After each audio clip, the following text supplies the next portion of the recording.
మోడీ గారు రెన్యువల్ చేయలేదు, ఇప్పటికే ఆడిట్ ఆగిపోయింది. అందువల్ల మేము ఉద్యమంలో పాల్గొంచుకోండి. ఆడిట్ లేకుండా ఇబ్బంది అవుతుంది కదా మన ప్రాంతానికి, పేద కుటుంబాలకి ఇబ్బంది అవుతుంది. ఆడిట్లో మూసేస్తే మళ్ళీ మన పిల్లలు పొలాలకు చేస్తున్నారు కూడా కూలి పనులు చేసుకొని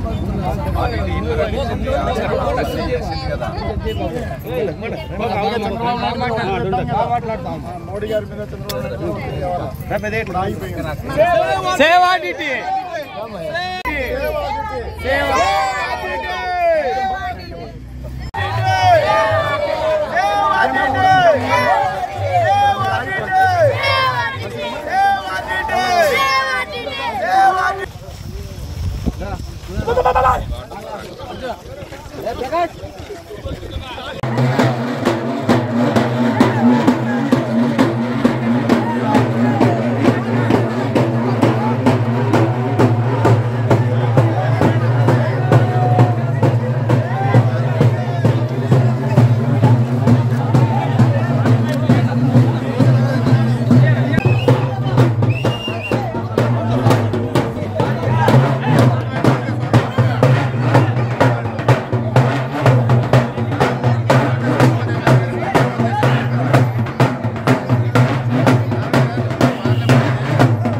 బడులకు పంపించండి. బడికి పంపించినందుకు ప్రతి తల్లికి సంవత్సరానికి 15,000 రూపాయలు మీ చేతుల్లో పెడతాను అని చెప్పి మాట.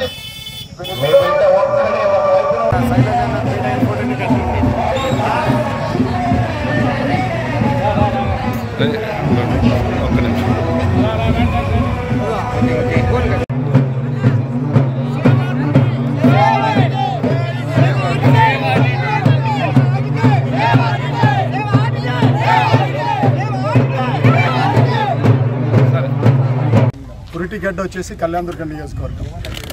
ఎన్నో సంవత్సరాల నుంచి ఇక్కడ పేదల్ని, అలాగే ఈ పేద ప్రాంతమైన కళ్యాణదుర్గాన్ని, అలాగే అనంతపురం జిల్లాని ఆర్డిటి ఎన్నో సేవలు ఇస్తూ ఆదుకొని ఉంది. ఈరోజు ఆర్డిటి ఆగిపోవడం వల్ల పేదలకి చాలా నష్టం జరుగుతుంది. ప్రభుత్వానికి ప్రజలు ఎంతో నమ్మకంతో కేంద్ర రాష్ట్ర ప్రభుత్వాలకి సీట్లు ఓట్లు ఇచ్చినారు. వాళ్ళు అవి తీసుకొని ఈ ప్రాంతానికి నష్టం చేస్తున్న సందర్భంలో మేము ప్రజల తరపున గొంతుకై వినిపిస్తూ ఉన్నాం. ప్రజల కష్టాలని ఆర్డిటి తీరుస్తుంది కాబట్టి అలాంటి ఆర్డిటికి రెన్యువల్ కాకపోవడం వల్ల ప్రజలకు చాలా నష్టం జరుగుతుందనే ఉద్దేశంతో మేము పెద్ద ఎత్తున ఈ ఉద్యమాన్ని తీసుకున్నాం. ఇది రాజకీయపరమైన ఉద్యమం కాదు, యుద్ధం అసలు కాదు. ఇది ప్రజా ఉద్యమం, ప్రజల కోసం చేస్తున్నది. అందువల్ల కేంద్ర రాష్ట్ర ప్రభుత్వాలు ఎటువంటి బేసిజాలకు పోకుండా మీకు చాలా అధికారాన్ని ఇచ్చినారు. చాలా పలుకుబడి ఉంది కేంద్రంలో చంద్రబాబు నాయుడు గారికి. దాన్ని ఈ ప్రాంతానికి మంచికి ఉపయోగించాలని నేను కోరుతున్నాను. ఈ ప్రజలకు నష్టం చేయడానికి లోకేష్ బుక్ ఏదైతే రెడ్ బుక్ కోసం కాదు, మీకు పథకాలు ఇచ్చింది, లేదా పవన్ కళ్యాణ్ డిప్యూటీ సీఎం అవ్వడానికి కాదు, మీరు మంచి చేయడం కోసం అని ఇచ్చి ఉన్నారు. అది మీరు మంచిగా ఎంత తొందరగా అర్థం చేసుకుంటే అంత మేలు అవుతుందని నేను తెలియజేస్తున్నా. ఉద్యమాన్ని తక్కువ అంచనా వేయద్దు, ఎందుకంటే ఇక్కడ వాళ్ళ జీవితాల్లో పెన వేసుకొని పోయింది ఆర్డిటి. పుట్టినప్పటి నుంచి చనిపోయేంత వరకు హాస్పిటల్ కావచ్చు, హాస్టల్ల ఖర్చులకు కావచ్చు, అలాగే రైతులకు విత్తనాలకు కావచ్చు, మీరు ఊహించినంత అభివృద్ధిని ఆర్టీటీ చేసి చూపెట్టింది ఈ ప్రాంతంలో. మీరు ఆ విషయాన్ని గుర్తుపెట్టుకోవాలా. మేము ఈ ఉద్యమాన్ని ప్రజల తరపున వినిపిస్తున్నాం గొంతుకై.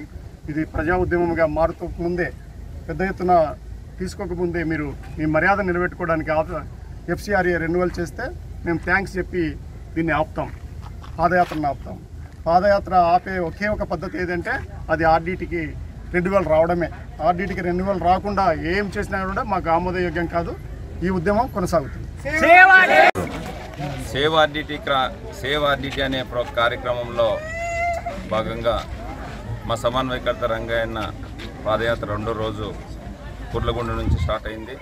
పెద్ద ఎత్తున గ్రామాలు స్వాగతించి ఆర్డిటి చేసినటువంటి, గతంలో చేసినటువంటి 55 సంవత్సరాల కిందట మొదలుపెట్టి ప్రాంతాన్ని అభివృద్ధి చేసినటువంటి పరిస్థితిని ప్రజలు ఒకసారి గుర్తు చేసుకుంటున్నారు.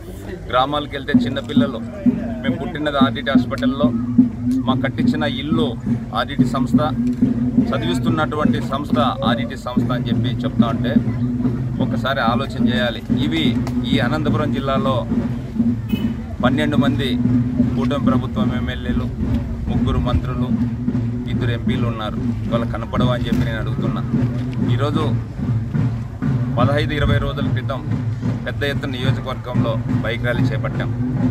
ప్రభుత్వంలో పైన ఒత్తిడి తెచ్చి వాళ్ళు చేస్తారని అనుకున్నాం, కానీ అది సాధ్యం కానటువంటి సందర్భంలో పెద్ద ఎత్తున వైఎస్ఆర్ కాంగ్రెస్ పార్టీ ఆధ్వర్యంలో మా రంగయ్యన్న సమన్వయకర్త ఆధ్వర్యంలో పాదయాత్ర కార్యక్రమం నియోజకవర్గంలో 209 కిలోమీటర్లు మొదలుపెట్టాం. దిగ్విజయంగా ఎన్ని పోలీసు ఆంక్షలు పెడితే అంత ఊవెత్తున ప్రజలు ఎగిసిపడి ప్రజలు అరెస్ట్ చేయనీకోకుండా అడ్డుకొని పాదయాత్ర కొనసాగించే విధంగా ప్రజల్లోకి వెళ్ళిపోయింది.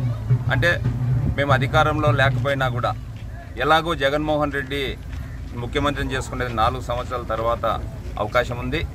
అంతవరకు ఆర్డిటి సంస్థనన్నా మనం సేవ్ చేసుకుంటే మన కుటుంబాలు బాగుపడతాయనే ఆలోచనలో కళ్యాణదుర్గం నియోజకవర్గంలో ప్రజలు ఉన్నారనేది స్పష్టంగా అర్థమవుతోంది. ఖచ్చితంగా ఎన్ని ఆంక్షలు పెట్టినా ఎవరు ఏం చేసినా అధికార పార్టీ వాళ్ళకు రెన్యువల్ చేసే అవకాశం ఉంది, కేంద్ర ప్రభుత్వంలో కూడా భాగస్వామ్యం కాబట్టి. కానీ వాళ్ళు పట్టించుకోలే. కానీ మాకు బాధ్యత ఉంది కాబట్టి ఎలక్షన్ ప్రచారంలో భాగంగా మేము విజయం కోసమే కాదు, విజయం వస్తే ఏం చేయాలి, అపజయం వస్తే ఏం చేయాలనే రకంగా ఎలక్షన్ ప్రచారంలో చెప్పిన దాంట్లో భాగంగా కళ్యాణదుర్గం నియోజకవర్గం ప్రజలకు